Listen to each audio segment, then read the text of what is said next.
Bem, você falou pra galera te mandar perguntas sobre capitalismo lá no perfil do Instagram, na página do Facebook. E aí a galera mandou uma enxurrada de perguntas e eu duvido que você consegue responder tudo isso aqui. Vai encarar? Cai pra dentro.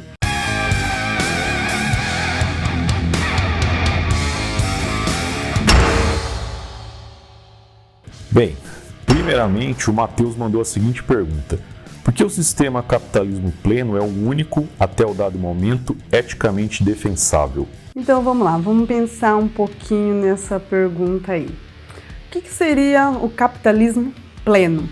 São as pessoas fazerem suas trocas voluntárias. Então, assim, o que seria ético? Segundo o filósofo Sartre, ele fala assim que ético seria as pessoas ter consciência do que elas estão fazendo. Então, pensando assim de uma maneira mais ampla, né, o capitalismo eticamente defensável seria as pessoas terem consciência do que elas estão trocando, né? Ela estando ali voluntariamente fazendo as suas trocas. Então, por isso que ela é eticamente, né, aceitável, porque é a vontade das pessoas. Já o Paulo Marcelo Dal Bosco mandou o seguinte: por que a teoria subjetiva do valor refuta a mais-valia marxista?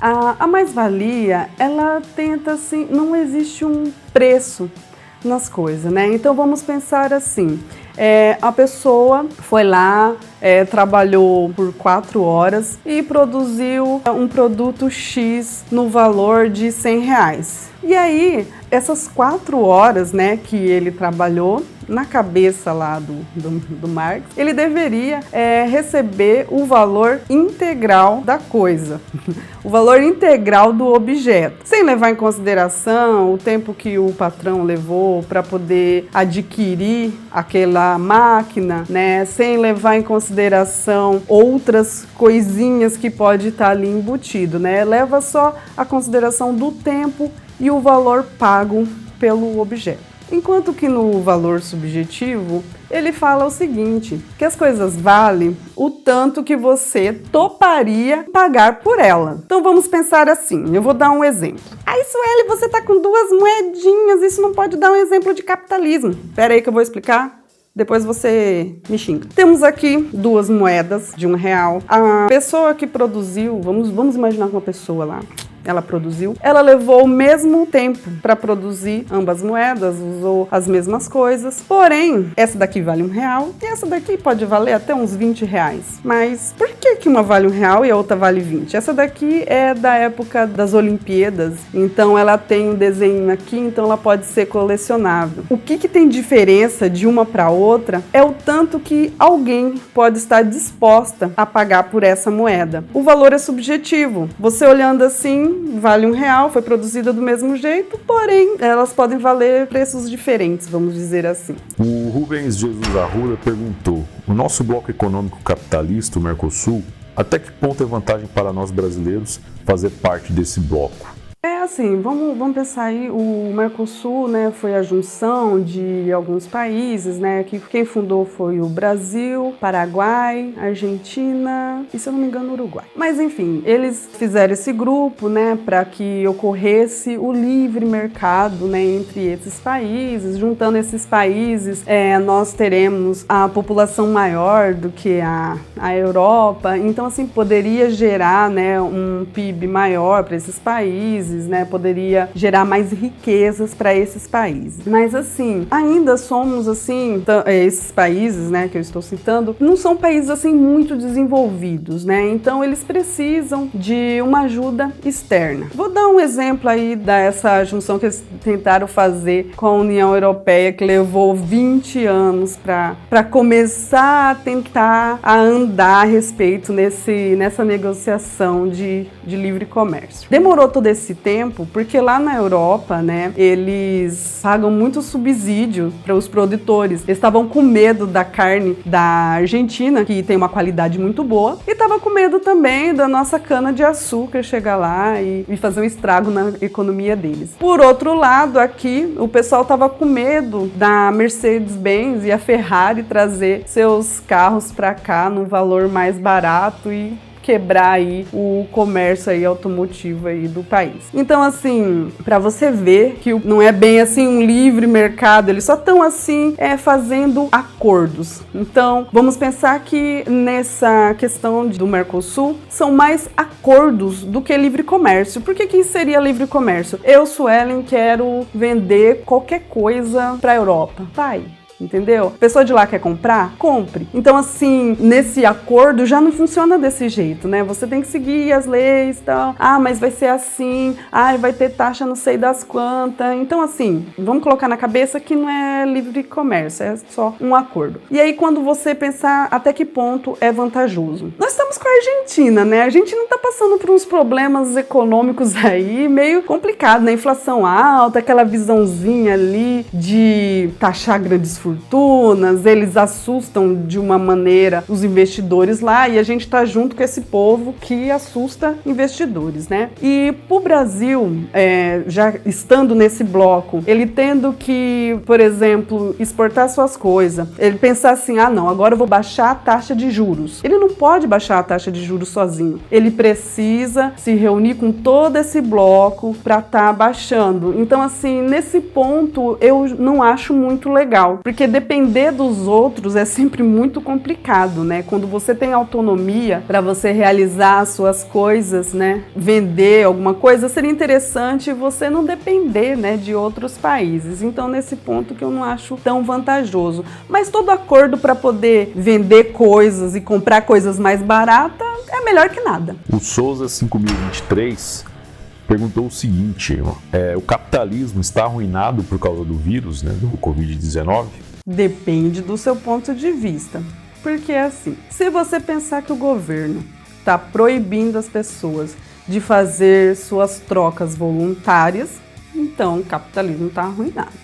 Por outro lado, a partir do momento que afrouxar essa quarentena, que o pessoal começar a seguir suas vidas normalmente, o capitalismo vai voltar a ser o que era, as pessoas vão continuar fazendo suas trocas voluntárias. Então, não vai ser um vírus que vai acabar com isso, a não ser que depois que acabe essa quarentena, você produza em seu quintal tudo que você consuma, você começa a costurar, fazer suas roupas, do contrário, você vai precisar de outras pessoas e vai continuar comprando. O Rafael Senotti perguntou, o capitalismo não é capitalismo com a intervenção do Estado? O capitalismo é capitalismo apesar do Estado, né? Porque assim, embora ainda o governo esteja ali taxando, esteja ali em cima das pessoas para ver o que elas estão ganhando, não ganhando, quanto elas podem pagar de imposto, mesmo assim as pessoas ainda podem fazer as suas trocas voluntárias e assim seguir o seu comércio, né? Então, apesar do governo, existe o capitalismo. A Crisley perguntou o seguinte, por que no capitalismo os recursos escassos são melhores alocados do que no socialismo?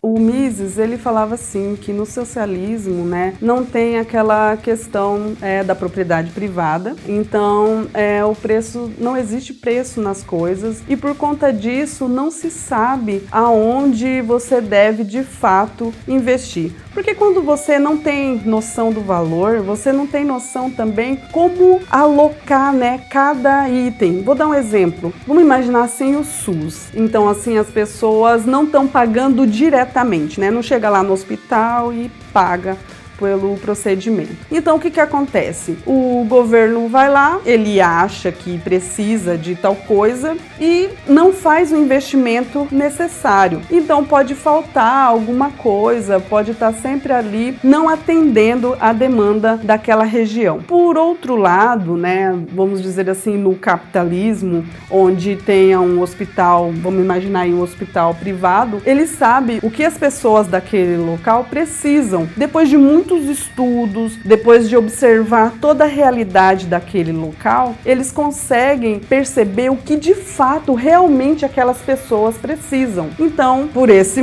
motivo, né, no capitalismo, ele consegue muito mais atender as pessoas do que no socialismo, porque ele não sabe de fato o que está precisando. Para fechar, eu guardei a pergunta mais capciosa, que eu duvido que você vai conseguir responder. O Leonardo Lima ele perguntou o seguinte, como ser mais pragmático quanto à disseminação sobre o libertarianismo tornando-o didático o suficiente para ser compreendido pelas massas, visto que, antes de tudo, a ordem natural das coisas, o libertarianismo, deve ser precedido por uma revolução cultural. Então, Leonardo, realmente a sua pergunta é bem difícil. O que podemos fazer para estar aí, né, mobilizando as massas para entender essa questão das liberdades individuais, né, o libertarianismo? Eu acho que tem que ser esse trabalho de formiguinha mesmo, para elas perceberem que elas podem ser donas das suas atitudes e donas das suas vontades.